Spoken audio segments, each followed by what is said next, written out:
We're stuck in traffic.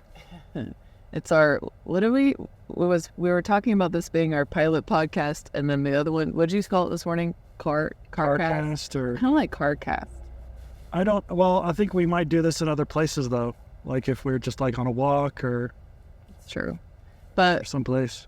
But I actually think we should do this more often because we're more successful with doing it than trying to film in the studio. So I was reading a post on a Facebook group that I'm in, and it was a mom who was asking for advice who'd never gone through this before, but her son had what she described as it wasn't a habit, and she said it wasn't an addiction, but it was viewing pornography to relieve stress and decompress. So it was a coping mechanism, and acknowledged by the son, but was struggling to stop and was afraid it could turn into an addiction. And so, as something that, Cameron had been through as a teen himself. Now, granted, pornography when you were a teen was not accessible the way that it is now. And so you didn't have quite the same struggle with that, having accessibility like a child does now. But you did have access and found things, just was much harder to do. Yeah. So you were dealing with it, just not the same way. Yeah. But the urges, all the desires and things are I'm sure very familiar to you as a teen, especially with raging hormones and stuff. So I was asking Cameron, what advice would you give this mom who's dealing with this? And so we thought it'd be an interesting subject to cover today on thoughts on that, because I'm quite sure that there are many of people listening right now whose children are actually struggling with that, and they may know it, they may not know it. In fact, the likelihood is very high that if you don't know it, it actually is still happening. So I heard a religious leader once say that in his congregation, that pornography was so invasive for the youth, that it was 40% of young women and 100% of young men, in his experience, were dealing with this. And so, obviously that's 100% of young men are not watching pornography. That's not a true statistic, and we're not trying to say that. But it's indicative of the problem that is happening, and the accessibility and the enticing nature of this beast that's out there. That and the reason why it's a beast isn't because it's, careful with your wording. No, but here, this is why I'm saying it. This is why I'm calling it a beast, and why I'm clarifying it. Is it's not that it's the beast because it's enticing or because it's creating a beast inside of you. These are natural inclinations. These are God-given feelings that actually are good, because if we didn't have them, the human race would cease to exist. The beast in it is that there's shame circulating all around it, especially in religious communities, and it's often treated as in you're bad, you're gross, you're perverted. That's not good for well, it isn't good for you, but it's you're going to damage yourself, right?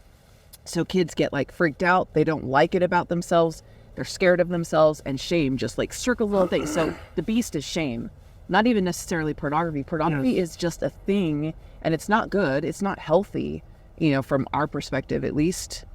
But that's not the real problem. It's the shame. And so anyway, I just want to tell them what you were telling me, Cameron, when I was asking about what you would say to this young man, and what might have helped you in that situation. I don't know if I ever got to the point of saying what I would say to him, but what I should think about that for just a minute. So what I was initially saying to you is I wanted, if I was going to talk to him, I would say, first off, thumbs up for talking, and thumbs up to the mom for being someone that he could talk to. And it sounds like she's not putting a lot of undue pressure herself on there. Yeah, we had a small window glimpse, but I don't know. The fact that they communicated was huge. Yes, at least there's communication. I would first, congratulate them on that. and encourage that to stay open. And one thing that we talked about on Sunday, I think I was thinking about this, is I think what helped me, a lot of what helped me move past this, and it kind of happened on accident, but it feels perfect now that I think about it. Heather and I talk about this a lot. There's kind of, I believe in the perfect mess, meaning Heavenly Father works through this mosaic of crazy personalities and web of circumstances that it feels like things happen the way it should have, even though it's kind of a mess. Yeah, we were talking about that yesterday. Like, ideal would have been that you know, I think our perception of ideal is just simply wrong. Yeah. But what we're talking specifically yesterday that I thought was a great example of this was that it would have been ideal, right, in the beginning when you struggled to have someone you could talk to get help, to not feel shame around it, right? But then we were talking, like, because of that proclivity, like, you actually were really shy as a teenager and didn't take opportunities to date when you could have, and you kind of were oblivious. You were talking about one instance, you know, where you look back now and you're like, oh my gosh, that girl really was probably interested, and I just totally was oblivious to it. Yeah. But because of the shyness, and then you still had the proclivity, like a very high drive and desire for sexuality, like that actually might have helped you, you know, like, so what is perfect? What is, that's why it's a perfect mess, because, you know, we're not living perfect, ideal circumstances in every area of our life. We're living very complicated lives that are really going well in certain areas. And then we have, you know, areas of profound weakness, and how God really can maneuver the situations of our life to benefit us in ways like where, you know, yes, there's room for growth, but then also because of that, you were protected perhaps, or avoided other heartache because of it. But getting back to, like, so the perfect mess, it's I feel like the more I look at things, the more I realize how they worked out the way they were supposed to, and that's hard because in the middle of it doesn't feel right the way you want it. But anyways, so going back to this kid, what I found, what is necessary to overcome the shame, especially shame is a bubble. If you think of shame like a bubble, it's something that is, if it doesn't have any kind of release, it just gets bigger, and then you start stuffing it, and it's just a bubble that just gets tighter and tighter and bigger. But what's nice about that is if you can deflate it rapidly, but it requires honesty, and it requires counteracting what was causing the shame. And for me, it was hiding and dishonesty. And so what I think, going back to this kid and his mom. Well, for you, it was of terror, a complete terror of being seen for who you were, because you had formulated since a little child that you actually were, that you were not the type of person that would be interested in objectifying somebody like that. Yeah, and I'll get to that. I don't want to. So, but I think that's the core of it. Like, that was the reason why hiding happened for you. Yes, hiding happened to me because if you look at the core of it, is I'm trying to manage it. I'm trying to manage other people. I'm a pleaser, and I want people to like me, and I have made the decision that pleasing was not someone who looks at pornography and that type of thing. So that was hiding.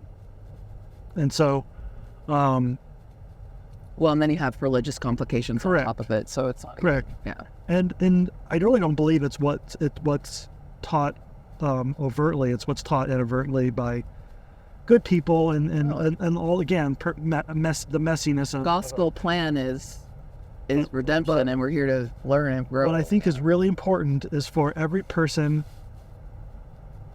I think it's important for if you're in the situation where you've got kind of a bubble of shame, and there's something in your life like that, you need to find someone. And this is a very careful definition. You need to find someone who you trust, who you believe you can trust, that can beneficially confront you, and you will accept it. That's worded very carefully. And so, and I would call that, in one word, I would call that someone who has genuine accountability for you. 2 words, I guess. Because, so for instance, a spouse would. If it's somebody if it's a spouse that's abusive, I don't know if that should be the person that you come to. If it's somebody. If it's an abusive spouse. If it's an abusive spouse, if it's an abusive parent, if it's even a friend who's abusive, those situations are real. Then I wouldn't call them somebody. If somebody, and I say you believe, that I'm wording this, like, again, I'm wording this carefully, I'll say it again. The person that you believe has your best interest in mind can beneficially confront you, and you will accept it. It takes those three things. Well, I think too, in respect, right? Like somebody that you respect. Well, I think that's built in. If they have those 3 aspects, you're going to respect them. That's true. But that's my point. The respect is that you will accept the beneficial confrontation. If it's just someone who feeds your ego, which plenty of people do that.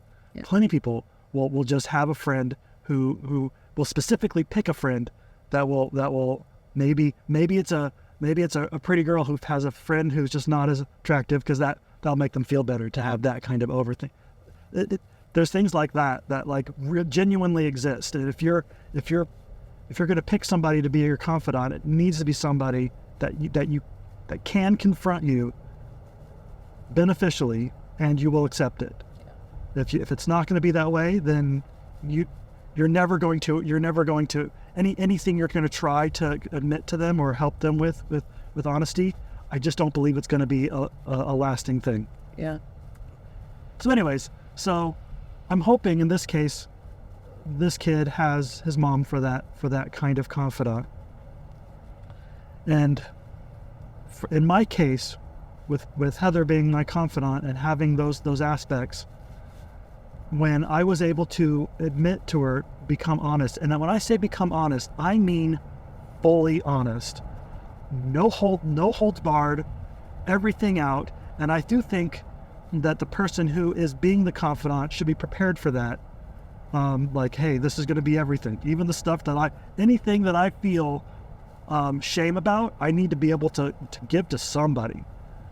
And I think too, like, I know in the circles of addiction and where there's things like that, they actually talk about how the spouse might not be the best person for that because of how the spouse handles things or is able to handle things emotionally. Because, and so I think that's something to chat about, like, with the person. Let them know, like, don't just sit down with that person and assume that they're ready or accepting, like, it's a contract. It was something that I asked for, and I wanted to be, and you wanted to do it. We never actually talked about it, but because of our relationship and knowing and the situation, like, and the situation at hand, like, it was an easy thing for us to navigate. Well, I say easy.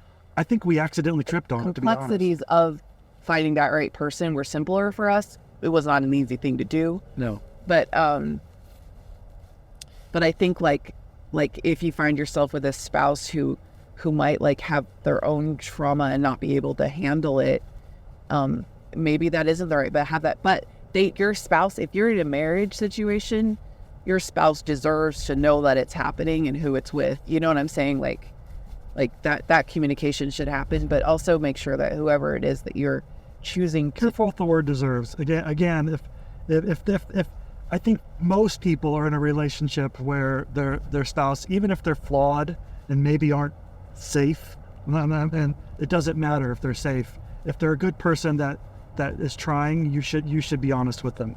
But if it's genuinely somebody that maybe has some sort of danger attached to them, well, then you have a difference. That isn't your first problem. Then if you're Correct. in a situation like that, then you have another issue to take care of. Correct. Maybe even before you deal with this. Correct. So that's why I'm saying it that Correct. way. If you're in a relationship that you're trying to save, and this is part of, like, then they need to be aware of what's going on. Correct. Like, I say that because you were actively, like, that was your thing, as long as she doesn't know, because you had actually confessed to a bishop previous to us being married, it wasn't necessarily so much that you couldn't ever be seen by anybody for this, but it was me, because of the complexities and because we played so much into each other's weaknesses over the couple decades we've been together. Like, I became the scariest person you could have told. And so that's why I say it, because Right. and maybe you need a little bit of courage, and that's fine. Like, maybe there is somebody that you need to work with first, but the end game, what I'm trying to get at is, don't deceive yourself into thinking that the person that you know needs to know doesn't need to know for you to get better, because it won't ever work. No. That's what I'm trying to say. Unless they are physically or emotionally dangerous, and don't equivocate that. But if you really do know that they are, then there's somebody then your spouse is someone who should know. They have accountability for you, and or I don't know. We should maybe dig into that a little bit later. But anyways, that situation precipitates the need for. Now, in my case, the counteracting out was honesty, and I think for a lot of people, they think. So I don't know about this kid. I'm just going to assume that he's telling his mom certain things, but I think a lot of times people still hold back. We give a piece. Well, the reason why are you unable? I think the thing that we're trying to identify, and we don't even know that we have the answers fully yet, is that somehow you went from I don't think I can stop, Yes. to I just stopped and it's not even that hard. I call it a switch flip, because and what I believed I had in my head is I believed that I was protecting myself and you. It's a false belief, but it's what you think. It's how you operate at a subconscious level. I felt that I was protecting the world from me, including myself, by these lies and hiding. No one could know. It just wasn't possible. But as soon as it was out, there was a switch in my head that flipped that said, okay, now the only thing that's going to be saving me is honesty and getting everything out. The only thing that will save me is pure honesty. And your motivation for that was fear, right? Because it was fear to say something, and now Sure. it's fear to not say something. Right. But the principle of letting everything, letting go of everything, and you used this morning when we were just kind of chatting about what we might talk about, you used the analogy of feeling sick and the purging when you're throwing up. Oh, right? yeah. So tell them about that. I mean, listen, if you ever, especially when you're a kid, for some reason throwing up is easy. And probably the same thing with telling your mind. It's probably a lot easier too. When you're older, when you get sick, the last thing you want to do is throw up. You will have a stomach flu that is raging inside of you, and you'll fight it until you just have to, and it's just it's hurting your chest. It's awful. It's because it's poison inside of you. But I know, at least from my personal experience, once I know I'm going to throw up, I do not want to do this 6 or 7 times. I want it to be the huge one all at once, get it all out, because I know I'll feel better once it's all out. So yes, the shame is kind of like that. It's like the stomach flu that's building inside of you, and until you can give it out a little bit, but it's going to keep slowly coming out until you just get it. You fighted all it out. to keep it in and just let a little bit out. And I think that's what happens a lot of times. I know, in just being involved in the circles of and for our experience, it's not with kids necessarily, but with spouses, where it's a little bit's revealed, but they don't give everything. And then there's this slow release, and the pain that ends up happening, and the destruction towards the marriage. You could keep building the shame, and so it's just constantly building and releasing a little, so you're never getting rid of it. But the real sad, there's several sad things about that, because it chips away massively at the trust inside of a relationship. But also, you're still dealing, if you make that analogy of the stomach flu, right, where you've got this this poison inside of you that's just making you feel worse and worse and worse, and if you're just letting it out little bit by little bit, you're only harming yourself. You're only keeping yourself sick and delaying your own healing and happiness. Even if it's not for think about yourself for a second, like, because you kind of are when you're not taking care of it. You're worried about yourself, but like, think about what you're actually doing to yourself by holding on. You're making yourself sicker and sicker and sicker and unhappier, all in the effort to save yourself from unhappiness. So what are you actually doing? But we should also be a little bit have some compassion.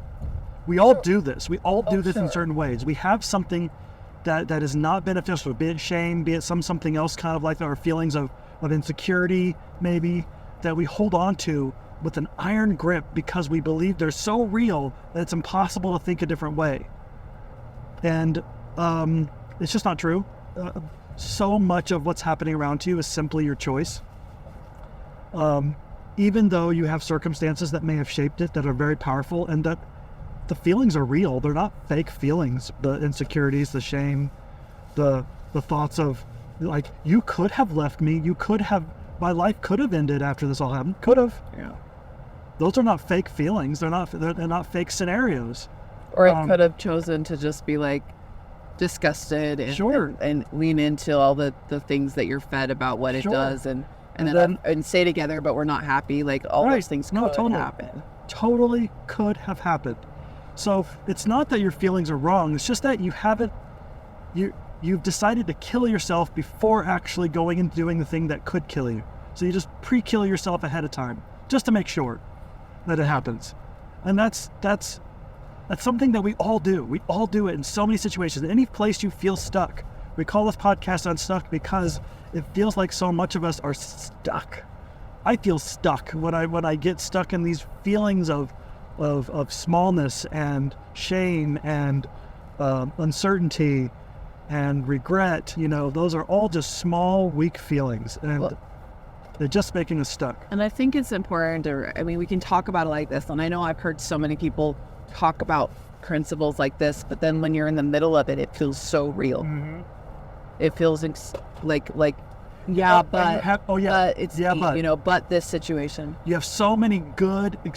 Your reason for this problem is so good that anybody who tells you anything differently is just wrong.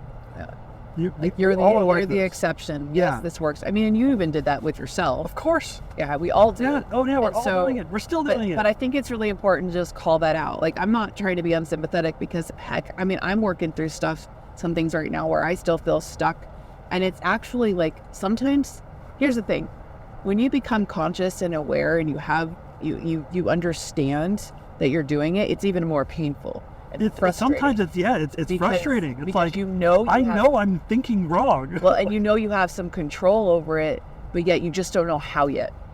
And so I think it's important to just call it out. Like, there is nothing on this planet shy of you being like literally in an abusive situation where like your life's being threatened, but then this isn't your problem. You got to get out. You got to figure that we're not helping you with that. Like, but there is nothing that you could be doing that is actually breaking the principle of like that you're out of control. Like, that is the lie of Satan. That is the deceiver's favorite thing to tell anybody, is that all these things, they're true, totally, but you're different. You don't have a choice. Your situation is it's so painful that you have to be this way, and it's just flat out a lie. And I don't care how painful or how impossible it feels to change. It doesn't mean that it's not true. We have agency and choice. God gave it to us, and Satan's top priority in this life is to say we don't, and to convince us that we don't, so we don't do it, and we don't change, and we don't grow, and we stay miserable just like he is. I also think that and we've talked about this before, it's kind of like I call it the mourning or the cry of the damned, where we know we have something we need to do to change. Most of the time, when we're experiencing some sort of anxiety, or experiencing some sort of fear or shame or something where we know it's due to an action or something we need to do differently, our feelings of anger and of sadness and of depression, they tend to be, I think, us mourning the fact that our current way of doing things is not working and we can't keep doing it. And we like comfort. Oh, even if it's painful, we choose we choose what's comfortable and doesn't want us to change. And it's how our brains are wired. It's actually a mechanism it's actually a really cool mechanism that God's given us to help us optimize brain power, to keep our brain's ability to process things. Like for right now, I'm driving, right? Like I have to be paying attention because I'm in unfamiliar circumstances right now. And so my brain's got to be way more alert. And so to navigate and make sure that I'm staying safe. So as much as possible is on autopilot, like the brain is geared and designed to do that so we operate saving power. It's on power saving mode. And so when we get into these certain habits and ways of being, our brain's like, okay, this is how we do it. And so when we want to change that, it's like fighting against yourself. And that's why it feels so painful and hard, but it doesn't mean that you can't change it. Like it's like driving on the freeway and you veer off onto the side of the road and it's bumpy and there's rocks and there's pits and there's trees and brush and all different kinds of things. You're going to want to fight to go right back on that paved freeway that's comfortable and safe. Right. But if you keep going, like, and you know that is the place that you need to be and that's where the road needs to be paved, eventually you're going to travel down that trail and long enough that your brain's like, okay, I'm tired of fighting. I'm going to just pave this road for you. And then eventually you don't have to fight against it so hard. So let's get back to the example of this kid and about honesty, and so we can incorporate that part of it too, because part of you that's trying to hold on to the old feeling is and let's be honest, I do feel like part of what is healing about honesty and about breaking that bubble of shame is that it frees you up to do the thing that you've wanted to do. And this is important because I think if you want to continue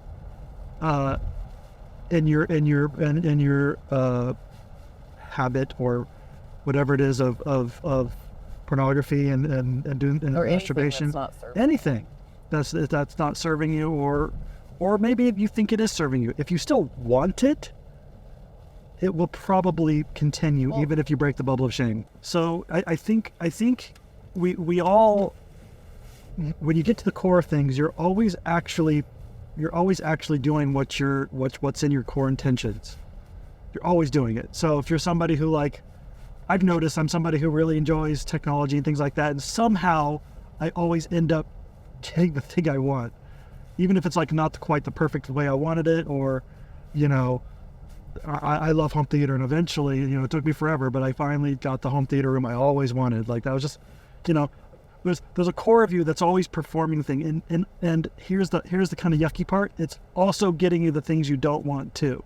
If you think that's how you get things, if you think you're not a person who people don't like, well, what you and people think that you're stupid or something like that, you'll start to make it happen. What you focus on grows, and it's what you'll collect evidence of. Right. And so if you're focusing on, I have a porn addiction, I'm a bad person, I can't believe I'm doing this, you're focusing on it, and it will grow. Right. Just to touch quickly on the point that that you made about, like, you have to, you know, if you don't want it, right, like it's the agency, but if you still want it, here's the thing, like, you're doing it because there's part of you that wants it.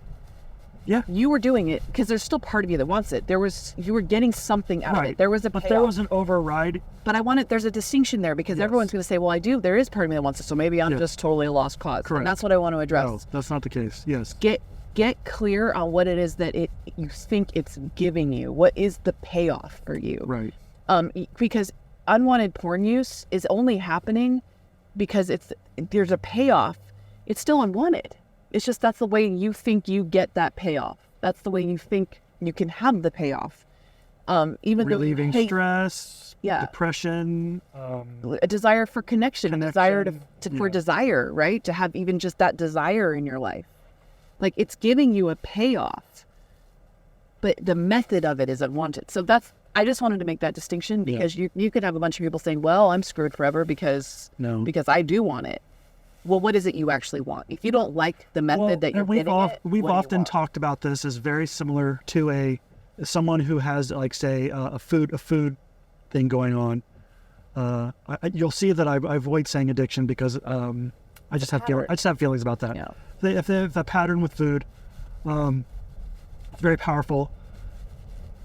The food is still delicious, right? It didn't stop being yummy because they stopped eating it or doing something better.